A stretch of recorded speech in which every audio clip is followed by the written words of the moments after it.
Saudação amiga a todos os queridos companheiros do canal. Bom dia para você que está acompanhando este canal que trata de diversos temas. E hoje nós vamos trazer para vocês um tema que tem a ver com a parte espiritual, ou seja, a parte religiosa, né? Desde já peço a você o carinho do comentário, se puder compartilhe também. Se você gostar, clique em goste, se você não gostar também faça o seu comentário. Mas o tema que eu vou trazer especificamente é o tema das tentações, né? Com base num dos sermões do Cura d'Ars, ou de São João Batista Maria Vianney. Gente, o que é a tentação? Ou o que seria a tentação? Tudo aquilo que nos convida a fazer o mal, a desordem, a doença, e algo que nos procure convidar, não vou dizer incendiar, mas sugerir que nós descumpramos os mandamentos de Deus, é uma tentação. A tentação pode ter uma origem até física, porque o ser humano ele nasce em pecado, então ele tem um grau de desordem, e no caso ele pode ter já uma tendência a fazer o mal. Tanto a questão, por exemplo, da pureza, quanto a questão do descontrole emocional, quanto também as reações de raiva. Isso tudo envolve também as questões físicas, tal qual também nós temos as questões psicológicas, que podem gerar mal. Só que a raiz do mal, do pecado, sempre é demoníaca, mesmo que foi indiretamente, porque o primeiro pecador foi o demônio. E ao pecar, com inveja do homem, fez o homem pecar por inveja também de Deus, com a soberba. As tentações são sinais para nos provarem que nós não somos nada, absolutamente nada diante de Deus, assim dizia São João Batista Maria Vianney. Preste atenção, o santo que eu estou citando, ele foi tentado diretamente, em persona, pelo diabo por quase 40 anos. Inclusive de forma física. Ele ia dormir, o demônio balançava a sua cama. Ele ia descansar, o demônio aparecia como uma aranha na parede, aparecer como ratos nas cortinas, barulhos de carruagem. Então, ele foi tentado diretamente, porque cada vez que ele atendia as confissões, mais gente se convertia e mais o demônio perdia as almas para o inferno. Então, ele dizia muito bem, nós não somos nada, as tentações nos provam, ou elas são permissões de Deus, para nos dizer que nós não somos nada sem Deus.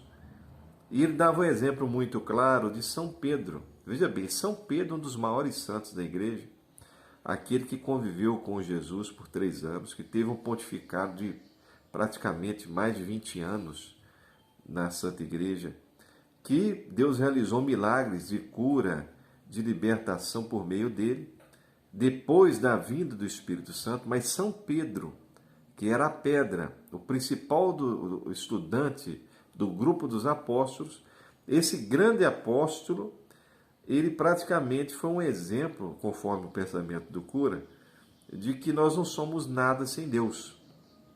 Quando nosso Senhor estava para morrer, na noite da sua despedida, daí vem o termo missa, significa despedida, que nosso Senhor queria fazer a sua paixão para a salvação do homem.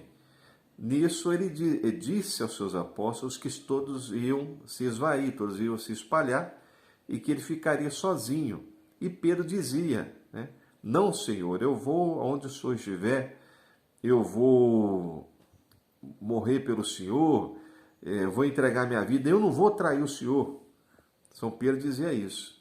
E Jesus lhe disse imediatamente, Pedro, Satanás pediu para vos peneirar como trigo. Eu, porém, roguei por ti.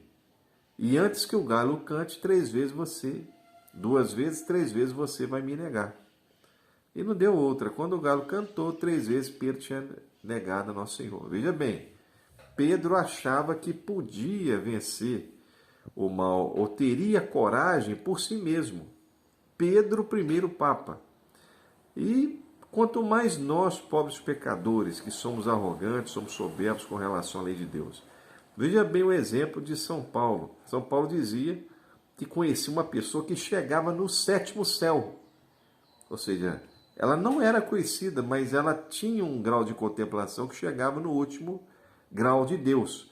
E ele tinha um espinho na carne, que toda vez que o demônio lhe tentava, ele rogava a Deus, rogava a Deus, rogava a Deus.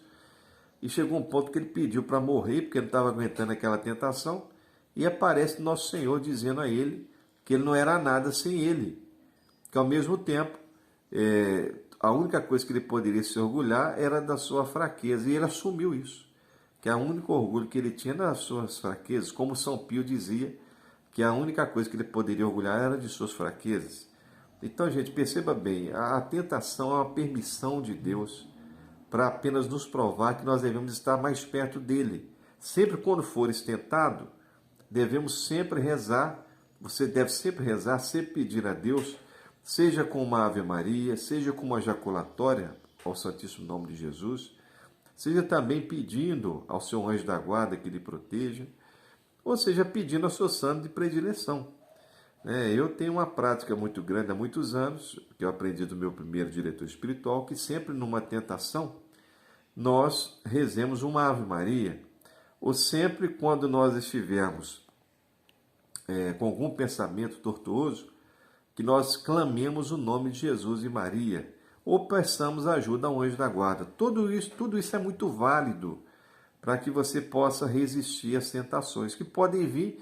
Se você achar que tem, por exemplo, alguma virtude, você pode cair no chão, porque muita gente que é boa, de uma hora para outra cai. Então, é isso que é a prova da própria prova. Ou seja, se você acha que pode vencê-la sozinho, você vai cair. Se você acha que pode vencê-la com Deus, aí você vence a tentação. Então, você nunca pode achar que tem a virtude. Eu não tenho esse pecado, eu não cometo isso.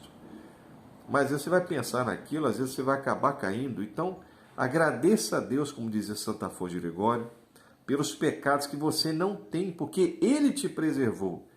E peça a Deus que te preserve dos pecados que posteriormente você pode cometer por uma influência direta ou indireta do maligno. Não pense você que possa sair da tentação sozinho. Hoje veio a calhar essa meditação porque, se nós formos parar para pensar, o evangelho de hoje, eu não sabia, também é referente às tentações, que é um tema que daria até uma abordagem muito maior. Agora, o que eu queria deixar para vocês é os conselhos de São João Batista Maria Vianney. Primeiro, as tentações são influências más que nós temos dentro de nós, infelizmente, às vezes, por uma desordem do corpo, uma desordem psicológica ou por influência do ser maligno. O pecado é a principal desordem, o principal mal, o principal crime. E o pecado é de ordem espiritual, mas pode vir de ordem física. As tentações nos vêm para que nós pequemos. E, obviamente, nós devemos sempre pensar que as tentações são permissões para que nós sempre busquemos mais a Deus, porque nós não somos nada sem Deus. Elas nos provam que esta prova nos revela que nós não somos nada sem Deus. E, ao mesmo tempo, sempre aproximando-nos de Deus, nós podemos nos proteger cada vez mais das tentações. Tá certo? Um grande abraço para vocês, bom dia, um bom domingo, fiquem com Deus.